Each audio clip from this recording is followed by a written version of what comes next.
Assalamualaikum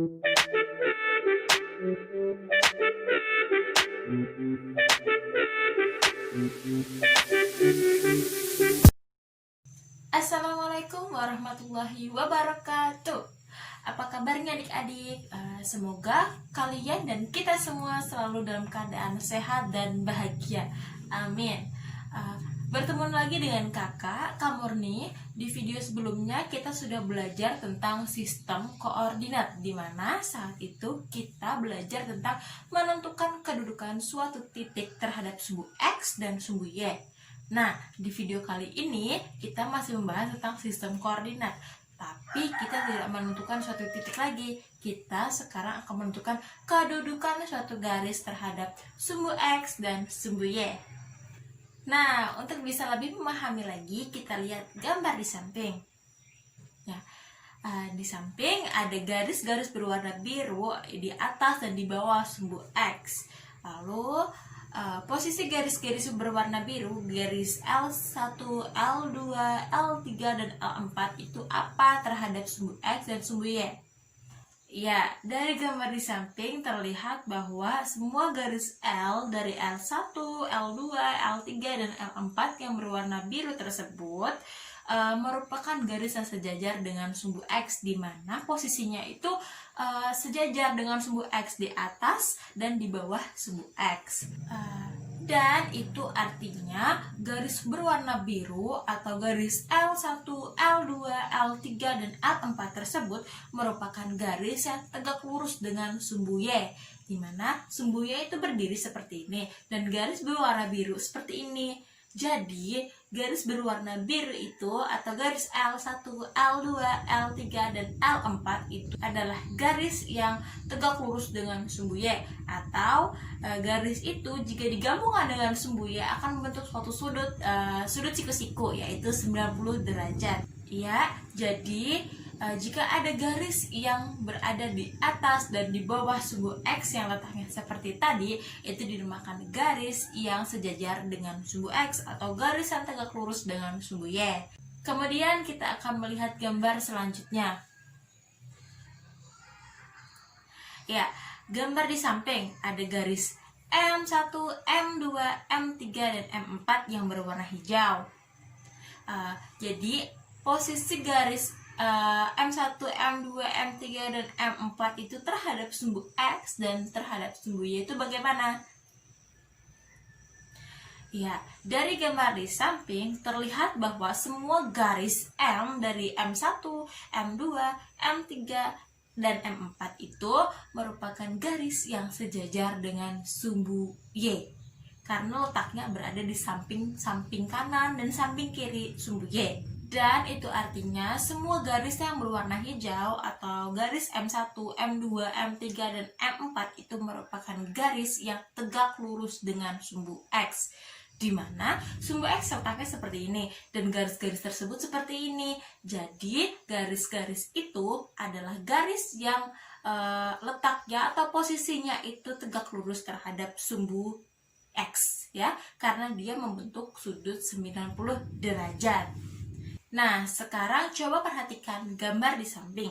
Dapat dilihat gambar di samping tidak sama dengan dua gambar sebelumnya, di mana garis-garis N1 dan N2 yang berwarna merah tidak di atas atau di bawah sumbu X dan tidak di samping kanan atau di samping kiri dari sumbu Y. Dari gambar di samping kita bisa lihat bahwa kedua garis berwarna merah atau garis N1 dan N2 itu merupakan garis yang tidak sejajar dengan sumbu X dan tidak sejajar pula dengan sumbu Y. Karena N1 dan N2 tidak sejajar dengan sumbu X, itu artinya kedua garis tersebut tidak tegak lurus terhadap sumbu Y.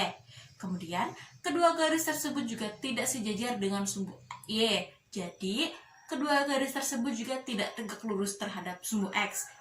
Sehingga, kedua garis tersebut adalah garis yang tidak sejajar dengan sumbu X dan sumbu Y, dan tidak pula tegak lurus terhadap sumbu X dan sumbu Y.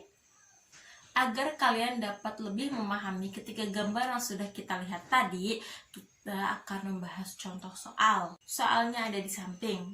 Akan kakak bacakan.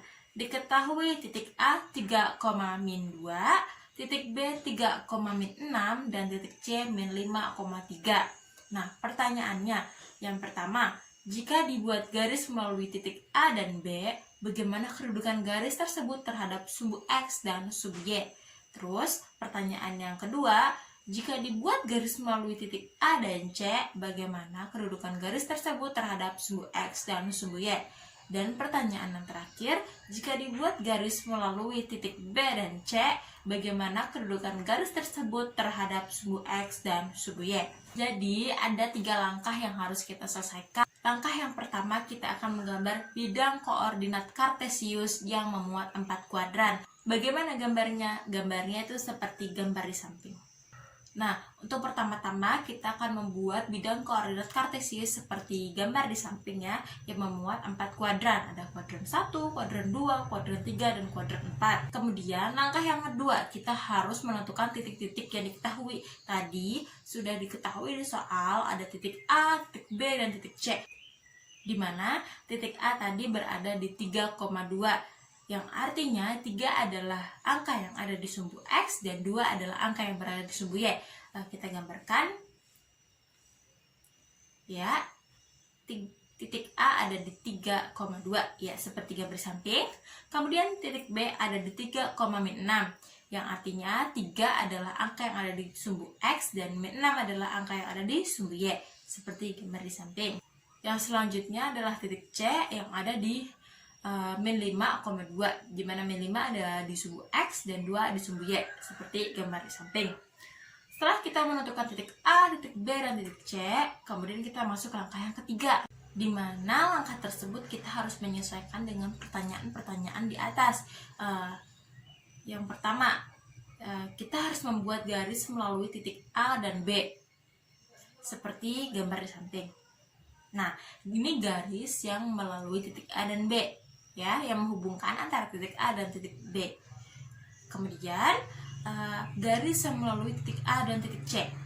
Nah, seperti gambar di samping, garis yang berwarna ungu itu adalah garis yang menghubungkan titik A dan C. Kemudian garis yang terakhir adalah garis yang melalui titik B dan C.